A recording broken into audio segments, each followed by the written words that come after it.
South fans, in our last friendly encounter before the 2020 NPL Victoria season kicks off, we've come away with a 2-0 victory against the Gus Salaka's coach, Northcote City, in what was an interesting final hit-out, to be fair, South fans. Obviously, we had a decent crowd in attendance. I'd probably estimate anywhere between 150 to 200 people. Obviously, pay $10 entry, which is being donated to the fire. So, full marks to those who came out. Paid the money. It's obviously going to a good cause. But obviously, the majority of fans here came to see, South Melbourne before, their huge encounter next week. The game of the Australian football calendar next Friday against Heidelberg United. So it was interesting to see, which players would be preferred in today's encounter, keeping in mind, that we also have, for example, Luke Pavlu suspended for the first match. We did also have a few players who unfortunately didn't take part today. We know that Marcus Schroen has been carrying a knock. He didn't get, onto the field at all, as you would expect. He wasn't stripped up or warming up with the lads either. Jerry Salados did some really light work in the warm-up, did not participate in the game.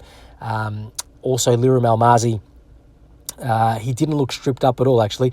Be interesting to find out what exactly is wrong with him. He's been one of our standout players during the pre-season, so unfortunately he didn't get onto the field today. Joshua Mika, obviously a player who, which we've signed from Bentley, who has been carrying an injury. I believe he's resumed training, but isn't match fit yet. He didn't participate as well. And in terms of our goalkeeping situation, up until this point, we've had Pierce Clark and Nikola Roganovic typically rotating a half each. There has been one or two examples, absolutely definitely one, where Josh Doran also came on, for half of a second half, if that makes sense. And also actually earlier on in the preseason, I think he also had a full half from memory against Altona Magic. Today, though, they didn't come onto the field. So I think that pretty much assures Pierce Clark of the number 1 jersey for the game next week against Heidelberg. And to be fair, he didn't have all that much to do, South fans, but for the things that he had to do, he did really, really well. He pulled off a spectacular save. He came off his line really well. His kicking was excellent. One of our, I think, not necessarily super hype signings, but I think those in the know that he's a very, very promising goalkeeper, and I'm really, really looking forward to seeing how he goes this season. So, on to our starting lineup. As mentioned, Pierce Clark was in goals. We had, on the left-hand side, Captain Brad Norton. In central defence, Irishman Stephen Follen joined Jake Marshall, and on the right-hand side of the fence was Amadou Karoma. Sitting in the middle of the park were Luke Pavlu and Melvin Beckett, and Daniel Clark was playing more of an advanced midfield role. Of course, Clark, though, is a very, mobile player who really goes box to box. So he's basically, typically all over the field. Such is his engine. We then had Chris Irwin on the left-hand side of the front three, Harrison Sawyer as the main striker, and Peter Skapetis playing on the right-hand side of the front three, showing his versatility. He has been used from memory in Africa's A-League Tournament Cartel of Fake Football as a right winger when he was playing for McFranchise Raw. He showed today that that is, part of his repertoire. That is what he can offer South Melbourne, in the situation where we need a player to go out wide. Absolutely, he is one that can do that. So on the topic of Peter Skapetis, he was actually involved in a great chance. It was only 4 minutes into the game. He found the ball on the right-hand side, put in a very good cross. From memory, I think he may have jinked onto his left to put that ball in. Harrison Sawyer met the angled header relatively well, but couldn't direct it on goals. I think it's one of those where if he had directed it on goals, he got a good amount of power onto it. And obviously he was aiming for the corner. If it was on target, I think the keeper would have had no chance. Unfortunately, it wasn't. Essentially there was no goal from that play. Then there was, I wouldn't say a lull period. South Melbourne were dominating possession. There was half chances. South Melbourne had the majority of them. Northcote City, may have had one or two, over the next 30 minutes. But really the next big chance fell to South Melbourne after 34 minutes, where Brad Norton found his way into the Northcote 18-yard box. He put in a low cross, which, Harrison Sawyer basically missed, inches, with his toe. It was one of those where he was stretching to get to it. If he had gotten to it, it would have been a tap in. Unfortunately, he made no contact, just missed it, and that was a golden opportunity that was missed. Only a few minutes later, Sawyer was played in over the top, and he had much to do, though. Whilst the ball was played to his advantage, he managed to, utilise his physique, really, to just bundle past a couple of defenders, and I think that's something that Harrison Sawyer is going to offer us this year, because he's such a, tall player. He's got this... He's sort of lanky. I wouldn't say he's 100% lanky, because he's not uncoordinated. He's very coordinated when he's on the ball, and I think that actually confuses defenders, because they expect a player of his height, of his large stride capacity to probably be not as well balanced as he is, and subsequently, when you combine his balance and his power, he's just able to bundle past defenders, and he did that here, and he managed to find himself one-on-one with the Northcote keeper, sent in a low shot. Northcote keeper picked it to his bottom left and pulled off a good save to his credit. Then it was Sawyer again just before half-time, forcing another sharp save from the Northcote keeper. And ultimately, that was the end of the chances. We went into the sheds at 0-0. I'd say in summary, we did play better in that first half, had more of the ball.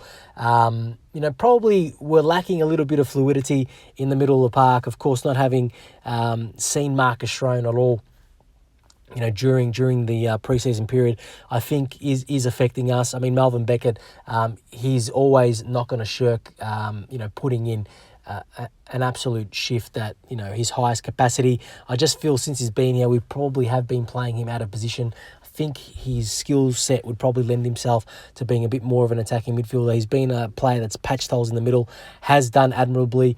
But yeah, I'd say if there was one thing that I could comment on, was that the fluidity through the middle of the park was lacking somewhat from South Melbourne. Now, in the second half, we saw one change immediately at halftime. Nick Krousoratis came on for Peter Skapetis. And, it must be said, South fans, for a good 10 to 15 minutes, probably 15 minutes minimum, maybe slightly more, Northcote City, started lifting the pace. You could tell probably Gus Salakis told them at halftime, raise the intensity, the tempo of our passing. They did that. The Lakeside Stadium pitch was in superb condition. So, it really highlighted actually that Northcote have some really good ball playing players. They were playing the ball to their number 7 on the right-hand side often. He was having a lot of joy against the South Melbourne defence. And really, they look like they were a chance of scoring a goal. They obviously didn't have too many clear-cut chances, aside from the 56th minute where I think we saw, some of the shot-stopping ability that goalkeeper Pierce Clark showed at Dandenong Thunder last year. Northcote player essentially got, almost one-on-one on a slight angle with Clark, put in a good shot, probably from 10 to 12 yards, looked for all money, for all intents and purposes, that was going to nestle into the bottom right-hand corner to Clark's left. But Clark managed to pull off, a stunning save down to his left. The ball went around the post, obviously got probably a good 2 to 3 fingers on it. And really that showed, the shot-stopping ability that we're getting with Pierce Clark. Obviously, we've had great shot stoppers at the club before, but just it was just that click above of a save. Fully stretched to his left around the post, and really that kept South Melbourne at 0-0. And it basically forced that 15 to 20 minute period, forced a tactical change from Coach Quintas. I did make a mistake in my tweets. I mentioned that obviously Zarbos came on for Beckett in the 58th minute, and Folan shifted into the midfield. That was correct, but I think youngster Matthew Lutrakis probably came on before the 75th minute as well, because certainly with that change from Quintas, with Folan moving to the middle and Zarbos in defence, we were more balanced. But also when Lutrakis came on, he showed that his technical ability on the ball is very, very good. There's not too many midfielders that you see in NPL Victoria. Obviously, some of the clubs which are in the top 6, have those technical ball-playing midfielders who drive the ball forward. Lutrakis is obviously very young, but he has those characteristics. Very, very tidy on the ball, likes to push forward when he has it, and that really made a big difference, the realignment of pushing Follen into the middle of the park, bringing on Lutrakis, and also, to be fair, the pace of Zach Bates as well, made a huge difference for South Melbourne. And all of a sudden, we started to wrestle back the ascendancy. And in the 71st minute, Harrison Sawyer was played through. He found himself, in behind the Northcote City defence, slightly miscontrolled the ball, but managed to get it under enough control to eventually be able to reach and slide it across to Nick Krousoratis, who had an empty net to tap the ball home and to give South Melbourne a 1-0 lead. And then 2 minutes later, we won a penalty. I'm not certain who won it. To the naked eye, it looked like the foul occurred maybe slightly outside the box. The referee, though, obviously blowed the penalty. Up stepped Stephen Follen. With a great amount of confidence, he dispatched the keeper the wrong way, slammed it into the bottom right-hand corner and gave South Melbourne a 2-0 lead. We also saw some additional players came on. The likes of Skapetis came on again. We saw Lambropoulos came... Perry Lambropoulos came onto the field, and also Ben Gibber came on. And really, for those last 15 or so minutes, I'd say South Melbourne had the ascendancy. We looked more likely to create chances. We had one good chance that fell on Nick Krousoratis in the box. Somehow the ball kind of, found its way there. It was like unintentionally, maybe deflected into his path. He was only 10 or so yards out, but shooting on the turn, and the ball went slightly wide. That was to be the last major chance. Ultimately, the score finished 2-0. I did mention in my tweets that probably Northcote deserved the goal. Certainly in that 15 to 20 minute period, they were dominant. They looked threatening, but they only really had the one really clear-cut opportunity, and that's probably indicative of South Melbourne being significantly tighter in defence. When you look at the likes of Follen, the likes of Clark, obviously Almazi didn't play today, but Jake Marshall, I think when he has a player like Follen next to him, and even when he's played with Almazi, has shown that he's a very dependable defensive player. Also having Luke Pavlou in that defensive midfield role, or really having him, or essentially patrolling that middle of the park with his strength and his ability to win the ball. Hopefully from a defensive perspective, South fans were going to be significantly upgraded this year. And look, I'm very, very excited for next week. Hopefully we'll have good weather. If we do, it's going to be very interesting to see who coach Esteban Quinta selects, to play against the Burgers. I encourage all fans of South Melbourne to get out there, buy a membership if you're interested in one this year. Just take the plunge. The club, I think, is going to have a significantly improved season, and let's start strongly next week against the Burgers. Go South!